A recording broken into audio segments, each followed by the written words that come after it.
Update. This is Alucard 22 1984. I'm here with Commissar Jake. You can catch him on Xbox Live. I don't think you got a YouTube channel yet, do you? No. Right. You don't plan to. Right. So you just end up on mine. This vlog today is just about an update. We are going to go live, hopefully, after I get back from my exam. We're going to do dual play with Grand Theft Auto 5. Hopefully it's a bit interesting, but depends. I don't know, everybody says it's going to be good and everything else. Right, the videos are up, and if you watch the prior videos you know why I'm wearing red at the moment. Because we're going to stream a lot with the Xbox. The Xbox isn't really clan orientated yet. And we've got you'll see the unboxing of the Astros and the Scuff 1. Now, we've got a little story to be told about this. And I thought it was kind of good to do the announcement with Commissar Jake here, because he's the one that's been helping working with me with the Xbox and Xbox 360 controller reviews. And we've been sort of like humming back and forth, and we're going to go through our friends. We're going to have a look, and hopefully for Christmas this year, I'm going to do a video, and Jake's going to be here giving me his 10 pennies worth, and we might actually construct this video in an alternate location. We might just take the laptop and record it on a place with maybe a bit better light and a lot less cramped condition. We're going to do a controller mod. This is not going to be an MLG sanctioned controller, but it's going to look pretty badass by the time we're finished with it. That would be quite a bit of fun to play with. Oh, so I'm definitely going to have that. Yeah. I mean, by the time I'm finished with it, we're going to show you, like, I mean, anybody can do this. Anybody can put together. All you need is, I'm actually going to take the one that looks a bit nicer. We're going to take a 360 controller. We would do a PlayStation 1, guys. We would, honestly, hands on heart, we would have done a PlayStation 1, a PlayStation 3 or a PlayStation 4 controller, done it up in clan colors and all the rest of it. But let's face it, there isn't much out there. Sony are really particular about people taking the controllers apart, and let's face it, we're not going to mess up a $49 to $69.99 controller. Whereas these, you can pick them up on eBay for tuppence practically. Pretty much, they've gotten a lot cheaper over the years. And they're really basic, simple. I've watched a few videos on how to do this, and I think, well, pretty much nobody else other than the company that makes the products for it has done a video of actually dismantling it. I'm going to get shields. It's going to be a cross-company controller. We're going to use a company called Modsticks, and I'm just going to put up a little bit of their company right here, and as you can see from it, as I get hold of the light bar, you can see all the different bits and bobs you can get for it. So it'll look pretty nice. And I'll load up Lime and we'll show you some of the shields and stuff. The reason that we're not going to Control Freaks' website is that I'd be too tempted to say, yeah, we're going to pick that shield, and then just not get it. Just in case you guys are wondering about that's still not worked. The shields and stuff. A shield is just basically a vinyl wrap that goes over the top of the controller. We might even call in a favor with a few friends of mine, so we kind of get a squid grip for the sides, just so you get that little bit of that Call of Duty controller feel to it. Electric texture is what's good. Yeah, but the shields look really cool. You can get them in an array of colours. Unfortunately, my internet has been dead slow and stop because we're streaming at the moment. We are going to remove these. These are all. It's all going to change. It's going to look badass. I'm pretty sure by the time we're done, it's going to be a brand new controller in the end. Oh no! It's going to have the essence of the original controller in it. The essence. The essence. It's gonna. It's not going to be quite as badass as this one. Okay, unfortunately. But what? Like I said, the good thing about the controller that we're looking into doing is the fact that Jacob made a valid point. When it comes to my controllers, you either have trigger stops or you don't. There's none of this in between. You can either have them when you want and take them out. With Modstick's idea, and I think it's fantastic and it's great, still a little bit on the exclusive market. Because you have to have the balls to take your controller apart, to change the triggers. You have to have the balls to take out your D-pad, your sticks, change your sticks over, change your buttons over, change the and the springs over, because you can't use the original springs on the controller. Because your original springs are like horizontal, they push and pull your trigger like that. Whereas the ones from Modsticks, they actually go in the controller and you have a set depth. Which is great because this thing screws into the trigger and you can either have them as light or as heavy as you want. Now even the Scuff doesn't have that. That feature was on the Call of Duty controller of having these really stiff triggers.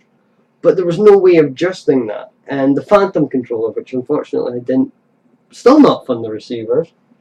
I found one controller in the wash bin, and I found the box which the receivers were in, but there was no receivers in it. So unfortunately, we're not gonna have the luxury of having a look at that today. But that's on the cards because that's going to keep us focused. We're going to take out all the controllers just to keep as references as we do it. But we're not starting this project right away. I'm not going to be like in the video, going on there, buying up, going online and buying the triggers and the buttons and the shield. It'll be a gradual process. Yeah, it's a gradual process. Well, we're not even going to graduate. We are going to just go bang, buy it. But we're having to really think, because we're giving this controller away. We're not keeping it.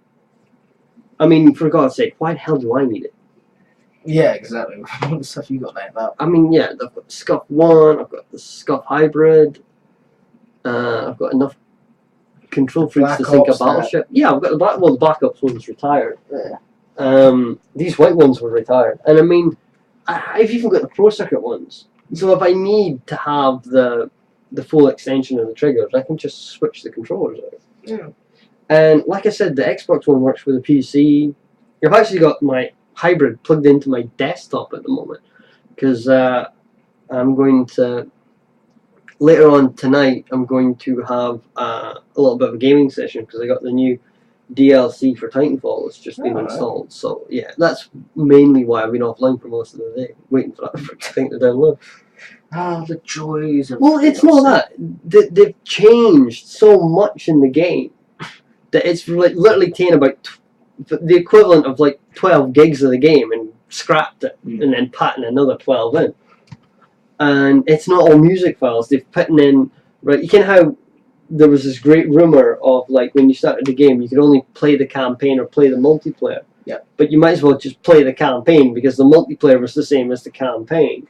There wasn't like you couldn't select the different game types you wanted. It was just randomized. That's changed. They've removed it. Now you can select your type, you can have teams, you can go on. They're even then opening up a beta on private matches so that there's obviously an opening for esports is going to be coming up shortly. Flaming Sword, aka the bearded optic player, is going on. He's doing live streams. Well, not live streams, he's doing recording videos of him going through the new Titanfall expansions, giving tips and tricks to everyone, which is awesome. Which was another reason why the Scuff Optic ended up getting plugged into the PC. He gave me some cracking tips via Twitch about setting this up. Now, the big hassle is why we are streaming this, as well as recording it, because I've got a gut feeling the stream is absolutely horrendous at the moment. Quite possibly, but there's no way we can really check. There's no way we can check, and there's no way we can fix it, because unfortunately our current service provider is giving us a horrendous slow upload speed. And personally, my one's gone down for the weekend, so. Oh yeah, yours is gone down. But anyway, leaving that aside, there's more than just us in the UK. Poor Matt, aka Nadeshot from Optic, he just didn't get on last night at all. His service provider just kicked the bucket completely. And he was fuming. He got no practicing done. He got no videos done. He was going to go, apparently last night, if he got on, he was going to take a shot of vodka for every time he got killed. That would have been amusing. It was a lot better than... One of them proposed that just to keep everybody watching, that Matt take off an item of clothing for every time he got killed. To which I think MLG came on and said, no, that's inappropriate behaviour for the channel. However, the drinking game actually got through, so I'm quite puzzled. It's nice to see the standards. Yeah, exactly. I was absolutely good. I cleaned all the filters on all the machines for a big heavy gaming session this weekend, and checked the upload speed, and it was just tripe. And I'm not going to give you guys the figures, but it's bad. In fact, according to most of the commentators, I shouldn't really be streaming, because the Lord knows the quality is probably very blocky and stitchy. But there's not much we can do about it at the moment. So basically, it's a case of, if you're getting a good quality picture on this, good for you guys. Well, it's not really them. They probably are. But they're probably going, right, yeah, 5 minutes. Beep, beep, beep, beep. Right, back again. I mean, the buffer set as high as it can go, because we're using HD footage. I mean, that thing is a 1080p camera, which is giving me the equivalent of what's on the screen. And we need to do that because we're running game. It would look really weird if the game footage was stunning and the webcam was crap. To be fair. Oh yeah. I must admit, it's got a stunning mic built into the camera. Yeah, it's got a really good one.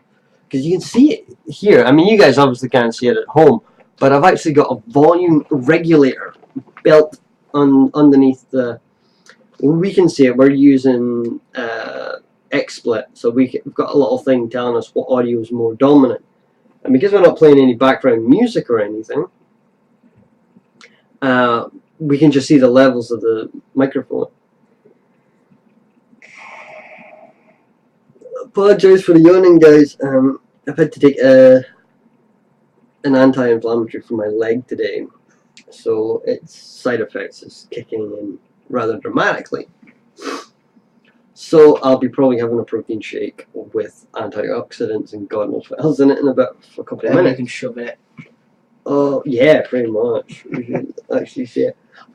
Yeah, dude. No, I also have to give an apology for dissing your tabletop gamers group, but I really was offended by how much they were slacking you. That was a huge difference. That's the Yo, Do you boys want a fried egg in your bacon roll? can do. Sure, sounds good. Right. Because the thing is, you didn't insult the people I'm actually with. You insulted the old group I used to be with, All who, as I will freely admit, most of the time are utter tosspots. Well, there was no it was I mean, I apologize to anybody. This is getting into a rant. I should really call this the Angry Gamer Rant Show.